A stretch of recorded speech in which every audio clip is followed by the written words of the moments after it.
போறான் அநியாயத்துக்கு விட மாட்டேன். நான் செத்தாலும் பரவாயில்ல சார், தூக்கி உள்ள போறது போ சாமி. எங்களுக்கு சாப்பாடு இல்லாம 60 பேருக்கு சாப்பாடு இல்லாம நாங்கள் பட்டினியா கடை சார் பட்டினியா கடை வாங்குறாங்க. இவருக்கு போடுங்க, நீதி நேர்மையா கேட்பாரு. மகிழ்ச்சி மகிழ்ச்சி.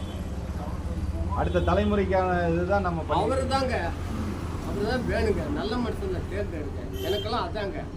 நானும் கத்துக்கு நாடா போட போறேன். இந்த ஊர் தெரு ஒரு பொம்பளைகள் பாரு பச்சு பச்சா பேசுறேன். 500 ரூபாய்க்கு 400 300க்கு 40 இடம் ஜெயிச்சோம். இன்னும் 500 ரூபா கொடுத்தா 234 தொகுதி நாங்கன்னு சொல்றான் சார். மு.க. ஸ்டாலின் மகன், அவனுக்கு கத்திரிக்காய்க்கு காலம் தாய் கூட தெரியாது. நான் படிக்காத வந்தேன், எனக்கு அரசியல் பத்தி எல்லாம் தெரியும். அனுபவம் இருக்கு இல்லைங்க. உங்க வயசு என்னங்க? எனக்கு 81ங்க. நான் இன்னும் பாடுபடுவேன், எனக்கு தைரியம் இருக்கு. நான் கையில் 1000 ரூபாய் சம்பாதிப்பேன், உழைக்கணும். இந்த அளவுக்கு நீங்க நாட்டு நடப்பு தெரிஞ்சு வச்சிருக்கிறது பெரிய விஷயங்க.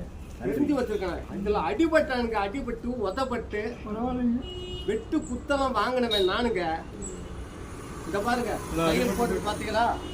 ஆமாங்க ஆமாங்க, அடிபட்டு போட்டு தலையில கஷ்டப்பட்டவனுங்க நானு. அதனாலதான் உணர்ந்துதான் பேசுறேன்.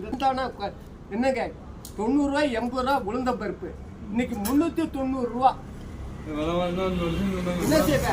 கடலை எண்ணெய் 30 ரூபா 20 ரூபா, இன்னைக்கு 160 ரூபா 1 லிட்டரு. விலைவாசி கம்மி பண்ணாலும் ஓட்டு போட்டு அடுத்த முறை வருவாங்க.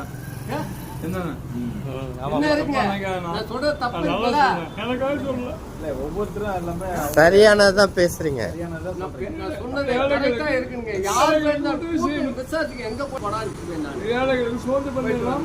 நன்றிங்க நன்றிங்க.